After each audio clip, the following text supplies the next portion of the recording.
start thinking for myself, what's the thing that I can do next that's going to add the most value or is the most pressing? There's a balance there. Welcome to The Deep Dark, a business podcast where we ask seasoned minds to excavate their history, pulling out the best insights, the hardest moments, and yes, golden epiphanies. Somewhere in the stories and laughs, we all get a little smarter and feel a little better about our own business ventures.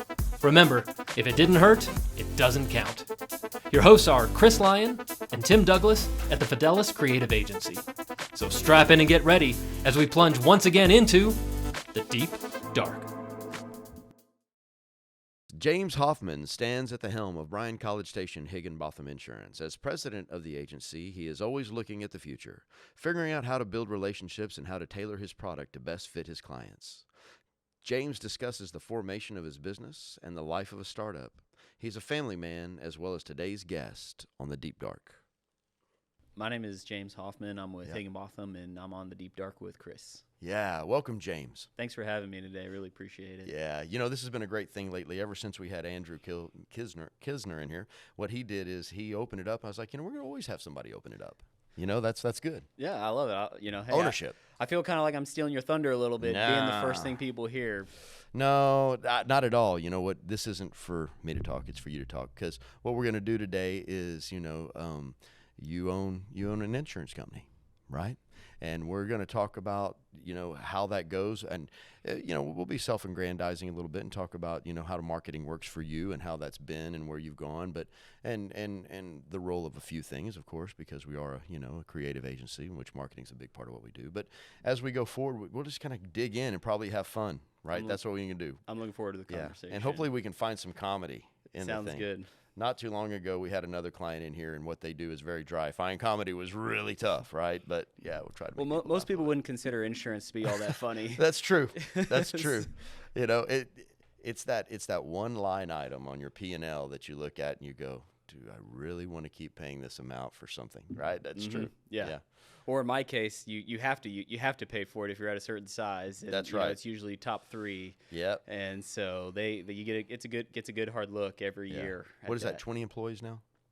So it's 50 employees. 50 is the okay, minimum. 50. Yeah, whenever a company has to start. Most companies certainly are offering it a lot sooner. Than that. As low as 2 to even, but typically 5 to 10. You see them start offering, and it becomes a retention tool, recruiting and retention tool where if they're not offering it, then, that employee isn't going to even consider them as a potential opportunity. Well, and the audience already knows we're talking about health insurance right now. Yes, right? Thank you. There you go. So that'd be good to clarify. Yeah. So I specialize in employee benefits. Okay. I have a partner who works with me, and he does the commercial insurance. We call ourselves a single source. There isn't anything we really don't do, but we do specialize so that you've got your subject matter expert, you're working with no matter whatever it is you're talking about. So in those two categories, you're mainly a B2B sell. Your market is big B2B. Absolutely, B2B. Right. Yeah, we tend to focus on companies that are 50 to 500 employees. Right. We go up even above 500 regularly, but that really is our sweet spot and where we find the most synergy with the partners that we end up working with. Got it. All right, so James, let's start at the beginning. Right? How'd you get this skill set? So, I started from zero about 4 years ago. I was working for a consulting firm, and it's a great company, a lot of great people in there, and people fight to get into that company, quite frankly. And I was one of them, to be honest. And, I got in. I had a great role, a lot of flexibility, a lot of empowerment there. But at the same time, the consulting they were selling, all of their consultants are 40, 50-year veterans, just grizzled. And they'd seen it all, and I was the fresh face that hadn't. And so I knew I wasn't ever going to be a consultant there.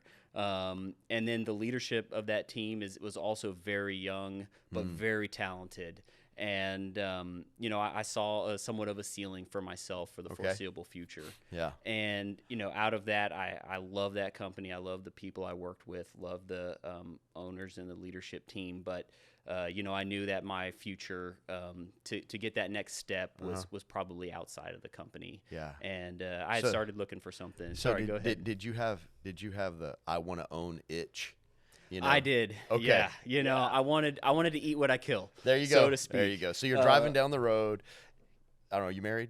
I am married, yes. Okay, so you're driving down the road, you have your wife next to you, and all you want to talk about is, I see the future is I really need to own my own, right? That conversation happens. Yeah. Right? I needed to set my own path, and for better or worse, as what we could talk about later on. But I just felt like I wanted to be able to set my own path and make my own destiny, so to speak.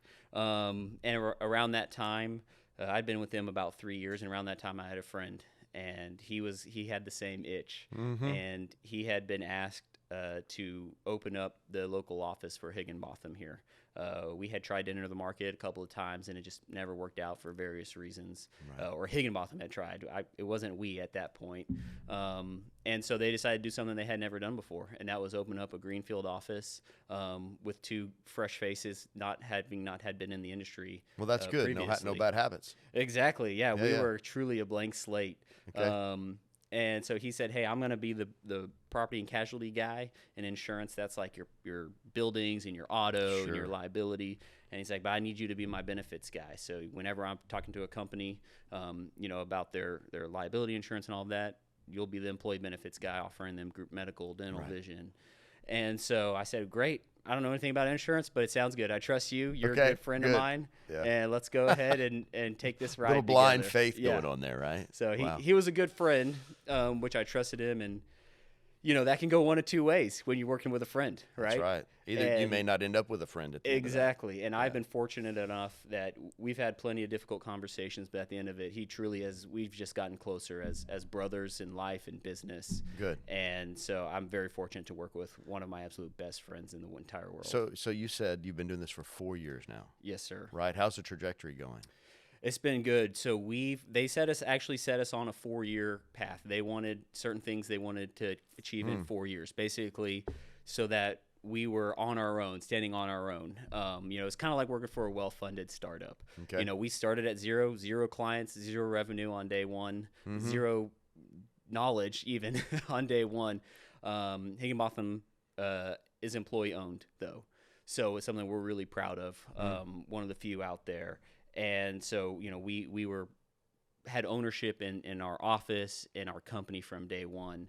And so they had set us out on that path. And since then, we obviously the first year there's no growth percentage, you can say. But, over the last 3 years, we've averaged triple-digit growth every year. Great. And last year we did almost double what we were projected, what their best case scenario that they were asking. Well, this is a great market to be in. Absolutely. Yeah, lots of growth here in town in the Bryan College Station area and Texas in general. And we because you're not stuck just here. No. We got clients all over the state, all over the country, even have a client who has operations down in Argentina. So we don't limit ourselves geographically, but it's just a great place to be in Bryan College Station, Texas, and the U.S. Well, now that all sounds cheery, but we know there were moments, right? Absolutely. So what sucked? What was it that, that very first time when you asked yourself, what the heck am I doing? It's probably that first time you go into someone and you're like, oh, this would be a great fit for what we do. Everything, they check all the boxes, they're the right size. And they tell you that's great and all, but we've been with our guy for 20 years. You got the no. Got the no. Okay, so you've been working another job in a consulting agency, and now you're at a job where you're probably going to get 20 no's for every yes. If I'm lucky. If you're lucky. I know the ratio is probably more like 100 to 1, but man, how do you take the no's? Is there a trick? I'll say the trick is to not dwell on it, number one. But I'll say I don't take every no the same way at the same time.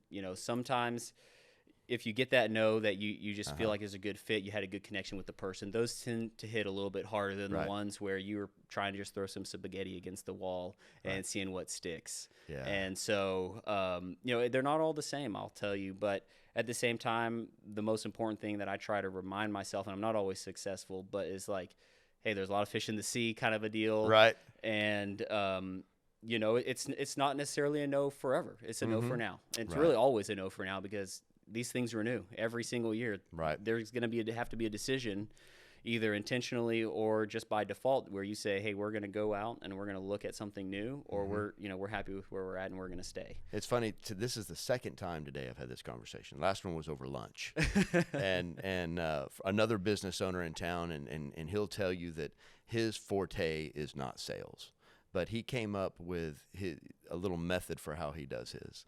And what he was telling me is that, well, I'll go back to the conversation in a minute, but he says as soon as he's told no, he reaches down to his stopwatch and he gives himself 5 minutes, right? And in that 5 minutes, get as angry as you want to get, you're right, get to feel bad for yourself, but when the alarm goes back off, you move on, right? And as we talked about, you have to eat those no's sometimes. But it was funny because I told him, I said, well, in my case, after owning businesses and running sales teams and doing the things that I've done, is that I'm thankful for a no. Because I know that it's better that than somebody who just keeps dragging it out over time, who doesn't have the guts to say no.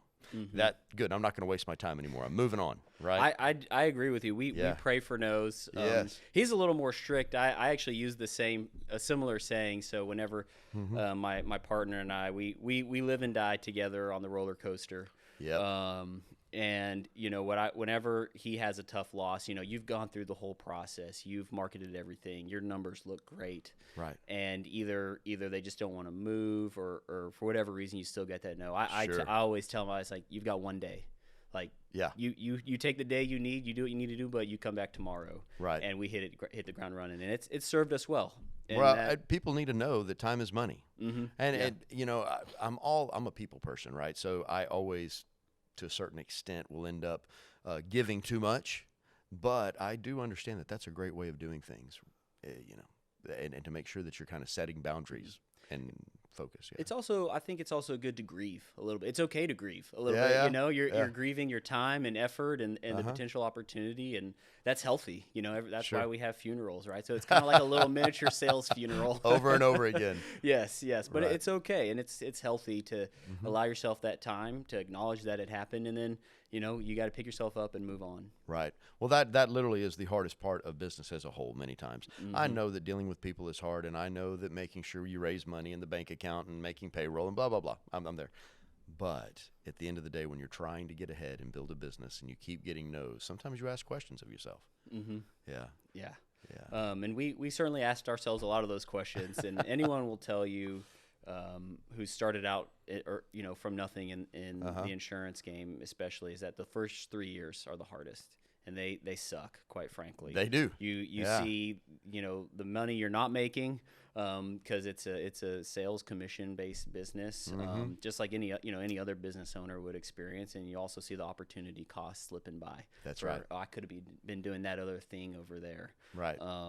So it's just remind yourself that, hey, there's a finish line, and if you just keep the activity high and you keep trucking forward, things will pay off. It's a little bit of a exercise in faith, if you ask me. It is. It's a total exercise in faith. Well, business as a whole is, right? True.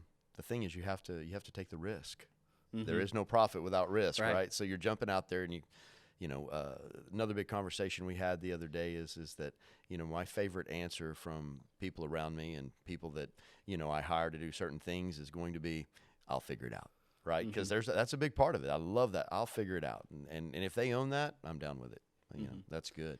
So, has anything failed yet? Has anything failed? My first hire was a failure, and I take that pretty hard, quite frankly, because you're talking about someone who's trusted you, someone who you've given them this opportunity, and I like to think it was a better opportunity than where they were, and so you've recruited them away, and you try to do the best you can through the interview process to make sure there's a good fit. But at the end of the day, whenever the skills don't match up with what was the original understanding, that's what was really hard for me. And that person had a beautiful personality. Yeah. And I really wanted that person to succeed, but at the same time, I knew that if they stuck around, neither one of us were going to be happy long term. Right. And ultimately, that opportunity cost was real, and having to have that conversation was probably the hardest conversation I've ever had, not with my wife. I totally understand that. I've been down that road with employees as well. There's hit or misses. I've had employers that, you know, have had to come in and say, hey, I've made a mistake. And, you know, that's good, you know, and especially early in my life. I hope that doesn't happen these days. But, yeah, that's a problem. So what did you do about it? How did you change the way that you started hiring people? So, you know, we really looked for instead of asking the base questions of, do you know this? Do you know how to do this? Do you know Word, Excel? You know, we looked for the people who said yes to those questions, but at the same time, underneath it, there was an ability to develop those skills, even if they weren't exactly where we needed them to be. Needed somebody that was coachable. And the right attitude is all of it. And, you know, since then, the last couple of folks that we've hired have been just absolute rock stars. Awesome. In their own ways. Well, you had to grow to know what you needed to. Mm-hmm. True. You know, Right. it was my first hire in the role, and you know, it's someone who I work very closely with. And so there needed to be a synergy there between what I needed and what I wanted and what they were able to provide. Got it. And how we work together as well. And that's that was hard to figure out, and something that I was definitely not successful on my first attempt. Was that your biggest learn? What's been your biggest learn so far in this 4 years of the biggest the learn journey? is you know, just dealing with people and meeting them where they were, quite frankly. And that's true for both, you know, the employees, I don't want to call them employees, the teammates that we work with, Sure. But also with clients and partners. And everyone's going to be a little bit different. I've had clients straight up call me out on the carpet when they say, you're not, just give it to me. Stop tiptoeing around the issue. Oh, you met that guy. Yeah. It's like, Yeah. I know you're going to tell me bad news. Just give me the bad news, and let's rip off the Band-Aid and move forward from there. And that was a big learning opportunity to be called out, you know, in Right. front of colleagues and clients like that. But at the end of the day, he was right. You know, it was actually my first large renewal that I had to deliver. You know, I had never seen a renewal that big. You know, we're talking about, you know, real dollars here. Yeah. And the rates increased. You know, it was the business ran, you know, the loss ratio was not very good. The markets were pretty hard. And so, you know, having that conversation, just to take it down to brass tacks, well, you know, what's the reason why, you know, what does that mean? And then where are we going to go? And, you know, having that conversation with him, I'm very thankful for him. He's still a client today. Right.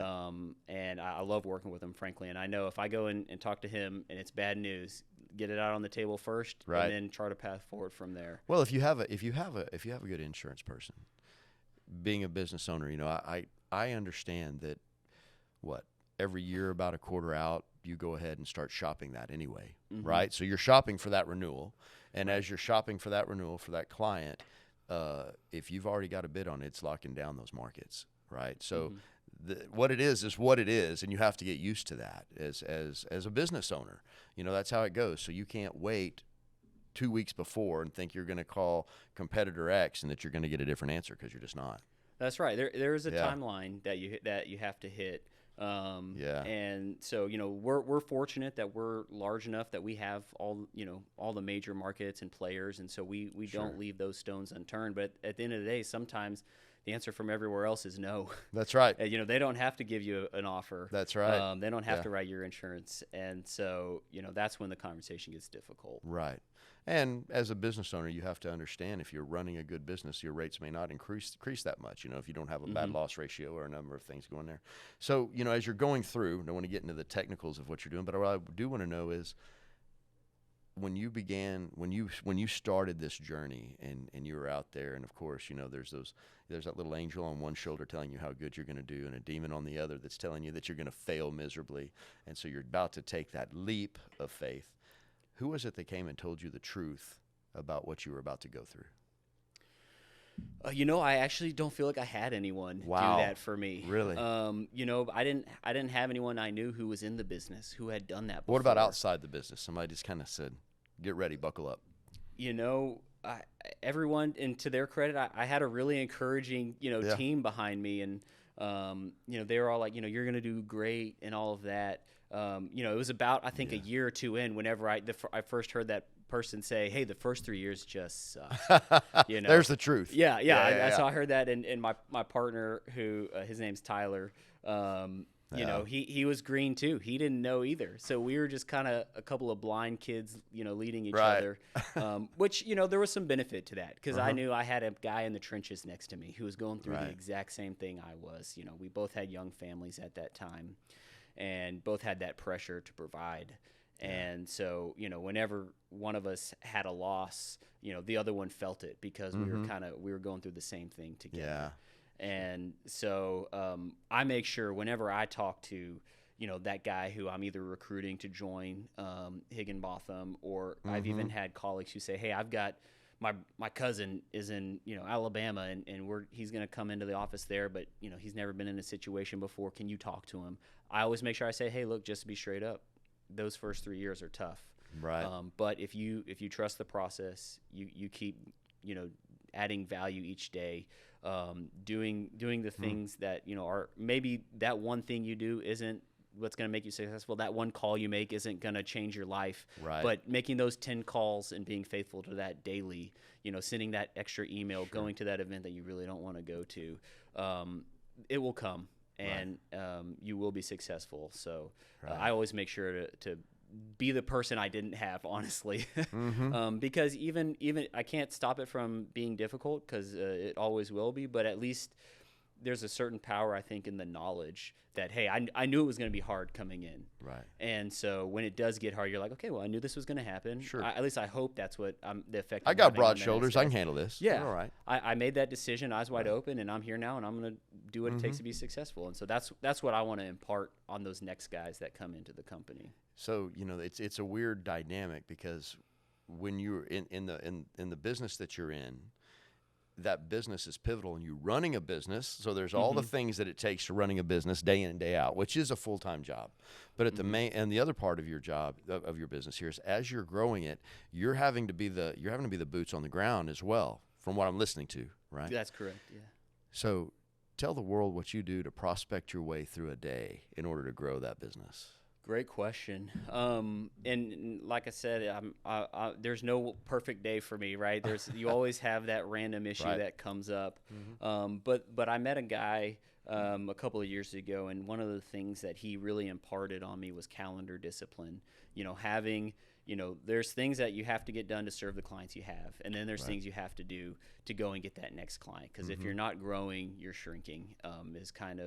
Is my opinion and the general prevailing opinion in our line of business. And so, you know, having that time set on your calendar, hey, I'm going to send those 10 emails, you know, at 9 a.m. on Tuesday morning, or I'm going to make those, you know, 10 calls I need to make. You know, making sure that is on your calendar every day has been a key for me. And then having your, you know, your battle buddy, so to speak, someone to keep you accountable.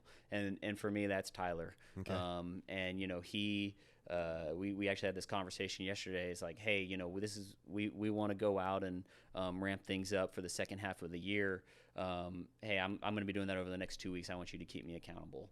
So having that person who's going to tell you some hard truths is incredibly important, because I don't think, at least most people, I don't think can do it on their own. I'm certainly not one of those guys. I don't think they can. You know, around here we know that there's no way that you can do it on your own. And through time, I've tried to do it on my own. It's exhausting. You can pull it off, but there won't be much of you left at the end. Right. Yeah. For sure. Yeah. So how many touch points do you have to make a day? Oh man, I'm talking to probably, you know, 30 to 40 people a day. So to a lot of people, that number right there just made them really scared. Yeah. Right. Yeah. And you know, it's different carriers. You know, if we're negotiating a deal for a renewal or some new business, you know, I got to talk to my carriers. I don't write a single insurance policy myself. Sure. That the carriers write that, and so I need them. I need my carrier partners, and so. But at the same time, I have to take what's given to me by my client or whoever, and spin them in the best light, so that the carriers want to write that business and give us a competitive quote. So it's talking to all those different carriers, working with my service team. Hey, we've got this issue come up. You know, where are you on that? and then it's dealing with the day-to-day minutia of the office as well. Hey, what's our marketing budget look like right now? Sure. Hey, I want to do this sponsorship. Do we have some room in our marketing budget? Hey, this person's been absent a lot. We need to have a conversation about how are we going to manage that moving forward. Right. And so all those different things, your mind has to switch gears. About every 5 minutes. Well, it kind of sounds like, to a certain extent, that you feel like you're hitting your pace, right? So how did you crack the code, right? Was there an aha moment when you went, oh, I see what I need to be doing? All right, this makes sense now. Enough so that you can probably give or influence others to success. When was that cracking of the code?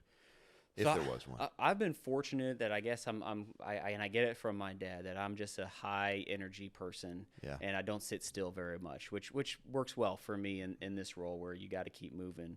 But in terms of finding that right balance and like you said, pace between, trying to find that next client, having that conversation with your current clients, even strategizing, for renewal, making sure that, you are, presenting your clients in the best light and coming up with new and interesting ways to do things for them. I think that developed over time. Early on, it was all about go and find that next client, because you start from zero. So how many conversations can I have today? And you find yourself in a lot of conversations that you have no business being in. And so it was putting myself in those uncomfortable situations. Yeah, I got to remember that point. We'll come back to that point in just a minute. Go ahead. Yeah. Find myself in those uncomfortable situations, and then a lot of I don't know, but I'll go find out kind of answers. Yeah. And then bringing along people who could be mentors and support you.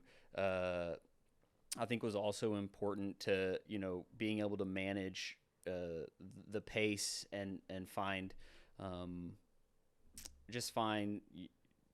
what you need to do in a given day. Was that different than your prior position at the other consulting company?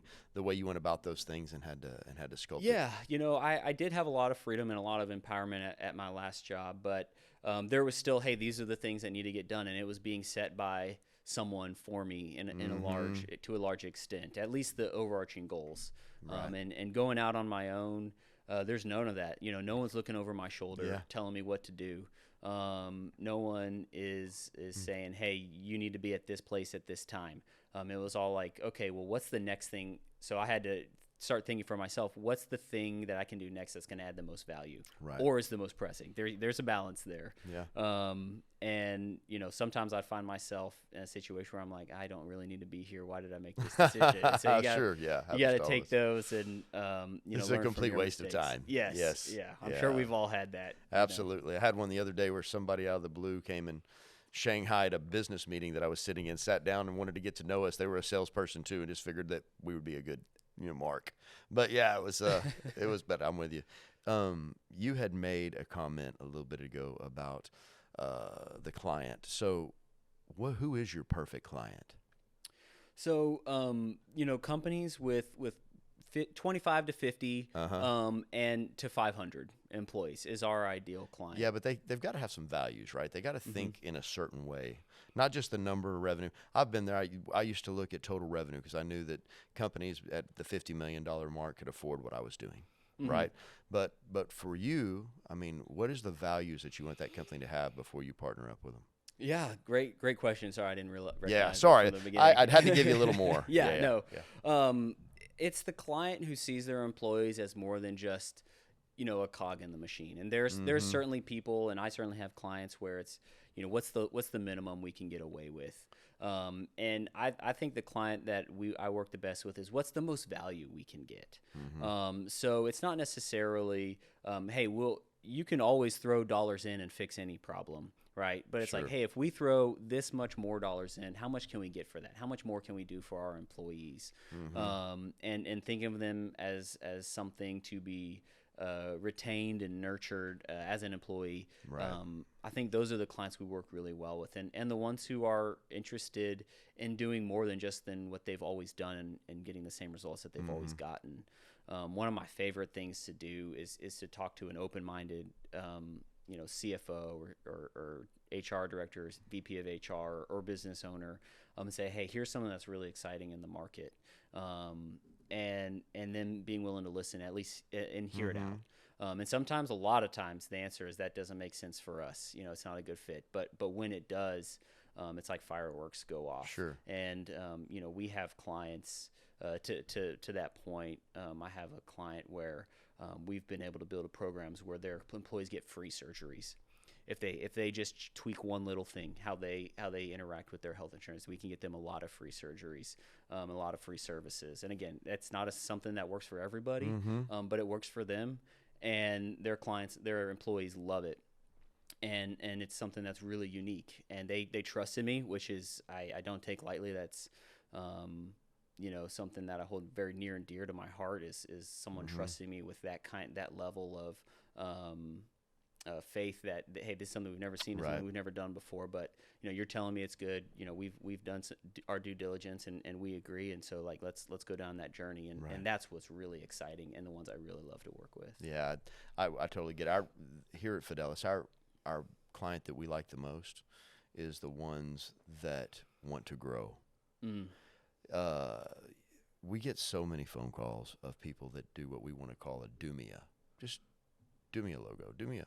and that's really not where we are. Or you get the other side of the client who has piecemealed their whole thing together through 10 different agencies. And then what we get is what you call the Frankenstein, and messaging is messed up. What we want to do is, I'm sure the way you do, is just partner up, right? And then we're going to take care of you and you take care of us, and we're going to grow together. And at the end, we're all going to profit out of this thing. That's a hard thing to articulate today in this market, right? Where everybody it's expediency. Right, and we have to. That's a hard one. What are y'all doing for your marketing? How do y'all handle that? Does that come from corporate, or do y'all do your own? It's a little bit of both. Yeah. So there's a lot of large, grand marketing initiatives that we do have a corporate marketing team. They manage our sponsorships in Globe Life Field and Arlington and Minute Maid and Houston. But then they give us a lot of leeway to market ourselves here locally as well. Right. We've got a great partnership with A&M Athletics. So Tyler actually came from A&M Athletics on their sponsorship joint venture with Learfield Sports, and sure. So he's got a lot of experience. I let him handle all those negotiations. Okay. But then it's also supporting organizations that can have a dual purpose. People like the local chamber, the economic development arm of things, nonprofits, so where, hey, we get our name out there, but we also get to do a little good in the world. So this is a very interesting conversation, if I can go there. Yes. So what you're describing is what is known as traditional marketing, as opposed to digital marketing, right? Because the world has changed in such a way that they actually think if they buy some Facebook ads, they're going to make millions of dollars, which is a lie. Companies are selling impressions, which for the most part may be bots, but not to say that digital marketing doesn't work. In the go-to-market scheme of things, it does, but for certain price points. But what you're doing is that you are, through your marketing, is that you are getting your name out there, influencing others to be able to make that phone call. How do you measure it? How do you measure that money was a success?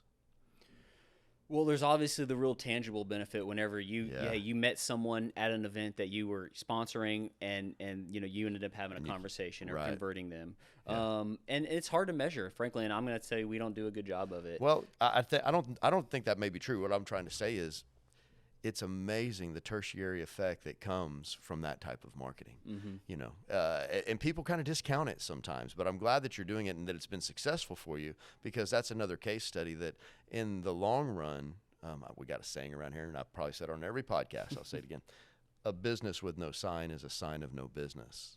And so the more you get your sign out there and people know your name, it's first of mind when that problem comes up, because other than maybe Google and fighting that Google war out for who shows up first, right? It's probably money well spent, right? Do you feel like it's money well spent? I really do, and ultimately for marketing, we try to go where our ideal client and prospect is, right? And so, they're not going to be more. We're never going to get a business for someone clicking on a Facebook link, on an Instagram link. Right. That's just not going to happen. The people the business owners, the CFOs, the HR directors that we talk to, they're going to be at the events. They're going to be, at the ribbon cuttings and all of that, and they're going to be at the sports games and all of that.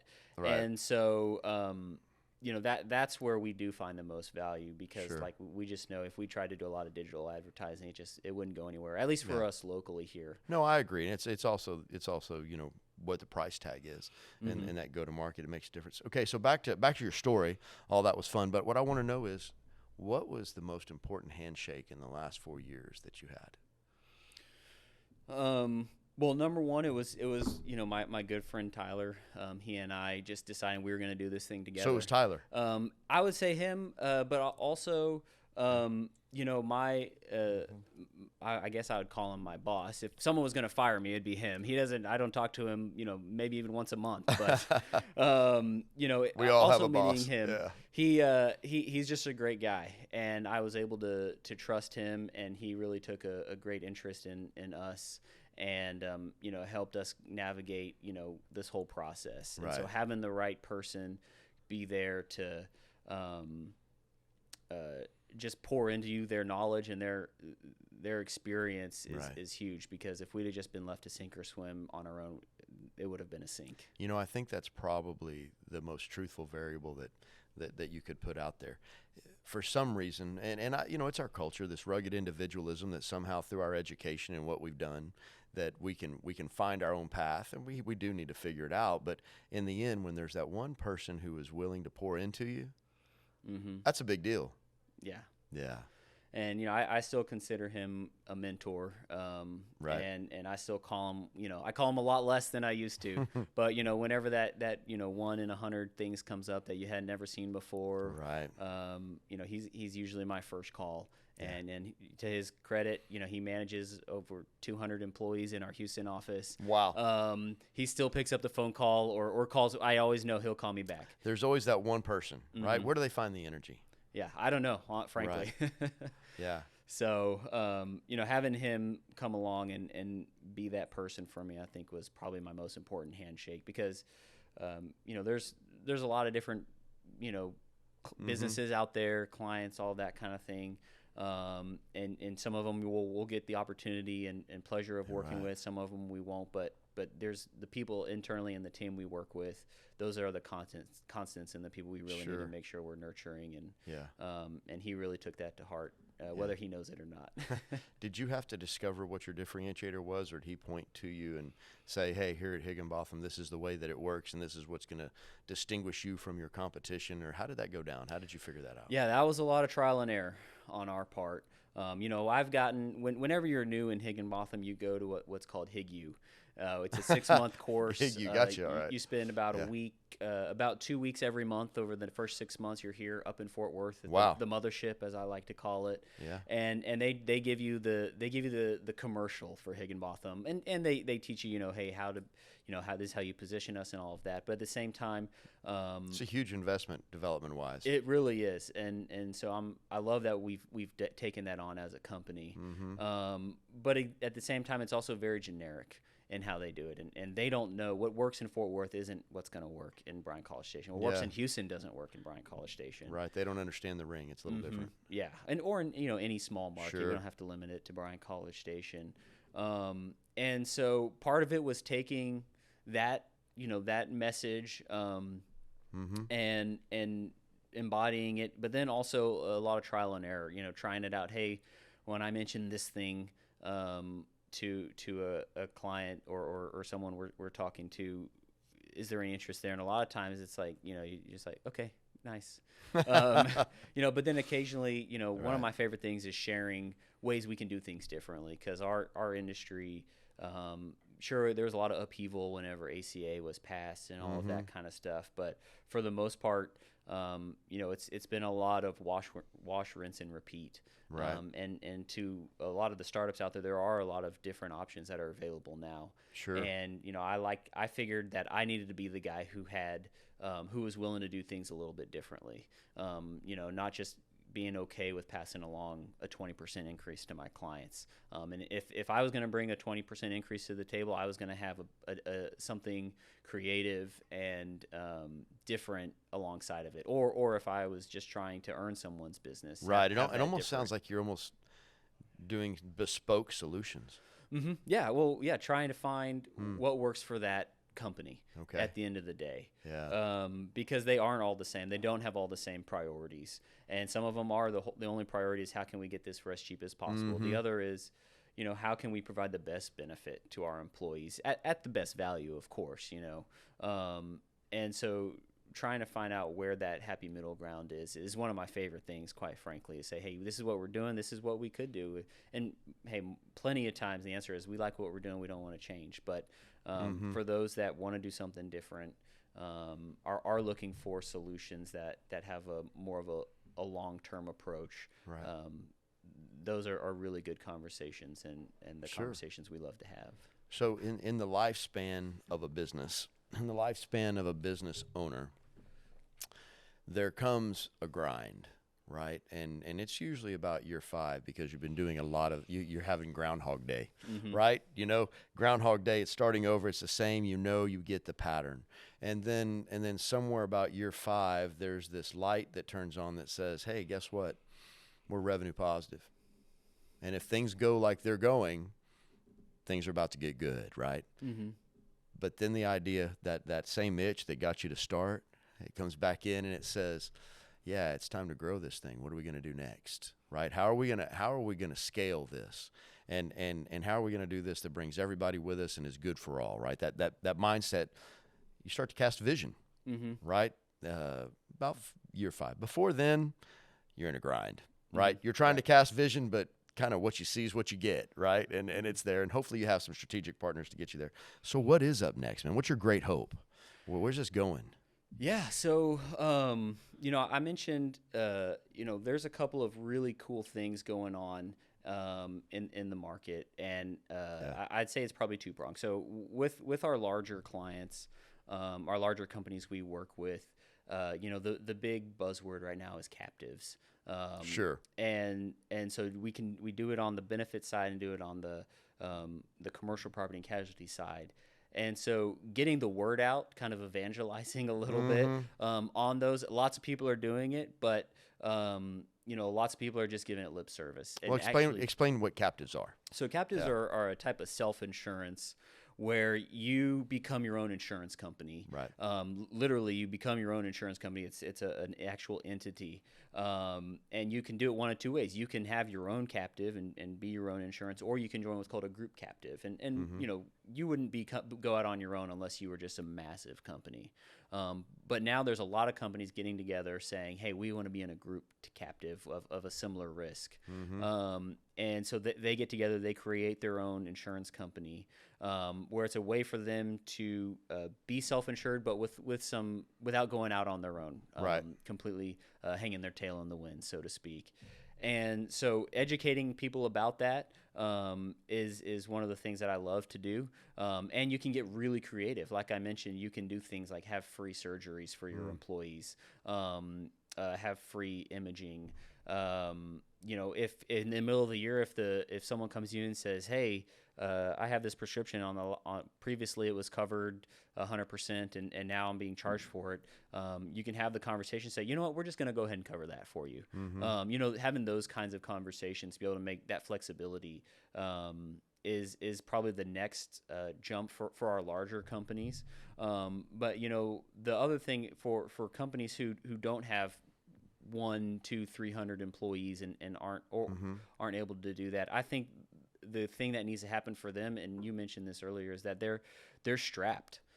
They've got their head down. They don't have time. They don't have the people to be able to manage all the different pieces that might be required of them by offering not just benefit plan, but payroll, HR, all that kind of stuff. So finding a way to streamline that either into a centralized system or something else is something that I'm really trying to get my head around right now, to where it's easy for them, where they can go to one place and they've got everything at their fingertips, right? Or even if it's not easy for them, at least maybe we can make it a little bit easier for them. Right. Well, yeah, I can see where you're going with that and the building of news, but I'm kind of more leading to, what about you in the business? So let's say that James comes up in the next year and you have a $10 million book of business, right? What do you do next? Well, where does that go? What's your vision for the company? So for me, it would be all about building the right team behind it, because I'm just one person and I can't manage 10 million on my own. I can't manage. So it's scaling the business. Absolutely. Gotcha. And so what that looks like is finding those people who not only are a cultural fit, but see that vision. Sure. And that's the hardest part, I would say, of it all. Yeah. When you get to go work on the business instead of in the business. Exactly. Sure. Exactly. Just as an aside, I don't really. I'm a little lost on that. That's okay. That's all right. We'll cut that part out, man. Yeah. But yeah, but that's okay, because that's kind of the deep, dark part, right? Yeah. Of going, hey, I'm at year 4 or 5. I got to start thinking about, whoa, wait a second, I've got 20 employees. Mm-hmm. That idea, but that's okay. We'll cut that thing out. So I'm going to change it up to, what does success mean for you now from where you're at? Success for me is taking care of our clients, number one. Okay. That's what keeps me up at night, is do they have everything they need? Am I going to making sure that I don't get that call. Sure. Where, hey, I'm standing in line at the pharmacy and I don't have my ID card, or they're saying I'm not on the plan. Do you get those phone calls? I do get those phone calls. Everyone gets those phone calls. Wow. There's no such thing as perfection. We're dealing with tens of thousands of lives. And so each one of those is an opportunity, and it could be, there's 20 different pieces between the employee and us, where each one of those, is fraught with. Actually, don't put that in there. Sorry. That's okay too. Yeah. What was the question again? What is success? What is success? So, obviously, taking care of our clients, making sure that they are always compliant with not only the rules and regulations of the carrier, the federal government, all of that, but also setting them up for future success in their plan. Not just trying to look at what does this year look like, but what can we do now that's going to have an impact or ripple 10 years down the road.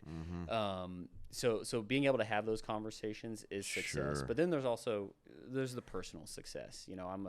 I've got 2 little girls myself. And so being able to be there for my family, for my daughters, being able to be at every piano, ballet recital, all that kind of thing. Right. That is one of the reasons I got into the business. Freedom. Yeah, to be able to Sure. and at the end of the day, that's the most important thing to me. Yeah. And so and having good relationships with the companies and the people we work with. I love getting to meet new people. You can't be good at this job if you don't like meeting new people. Yeah, you got to be a people person, don't you? I also love going on site to my clients and seeing, how I want to see that cool new injection molder they got, or what's that? That is fun. What's that big new, pressure vessel or something that they're building at their facility, or that cool new software they're rolling out. I love to see that stuff. And I get bored kind of easily. And so I never get bored in this job, because every day I'm talking to someone who's doing something completely different than the day prior. So all those things, I think, add up to success for me. Good. That's funny, because you didn't talk about the total dollar amount, right? Right. Yeah. We're a for-profit business. That's a piece of it. Sure. But at the same time, that only goes so far at the end of the day. Right. No, I get it. I totally do. All right. So this is, I already led you in this question, so it's a hard one, man. But I'm gonna put it out there. So if I gave you just a couple seconds to answer, and I asked you what was more important to you, freedom or security, what would you tell me? Honestly, if I'm being real honest, I'd have to say security. Okay. I work for an insurance company. We deal with risk every day. So you fell into the right gig, right? So that too, but they're both important to me. Mm-hmm. And I think one without the other will lead to unfulfillment.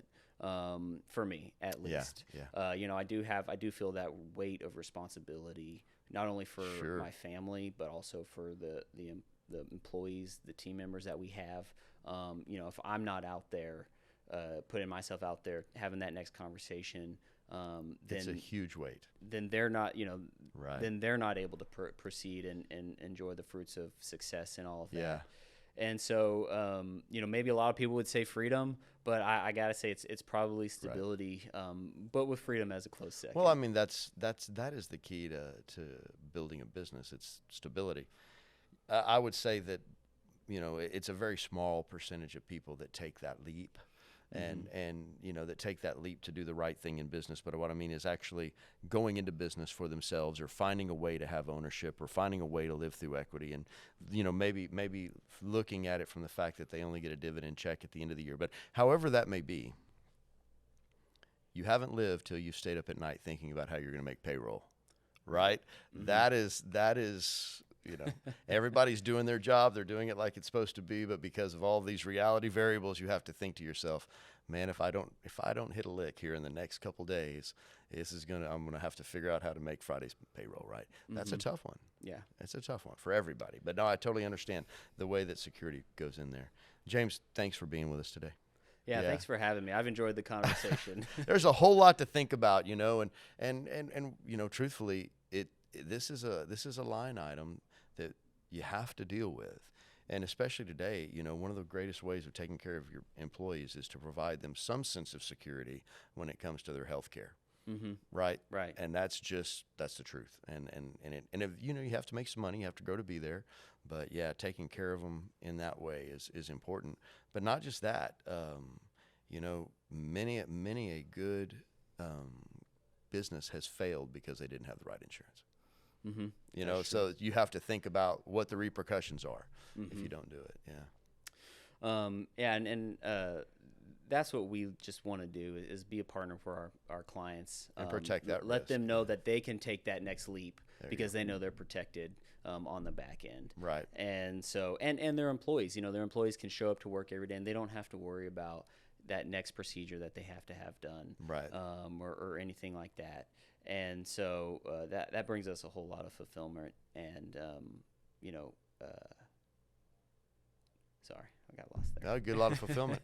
Well, hey, thanks for your time, man. Appreciate it. Thanks, Appreciate Chris. you. All right.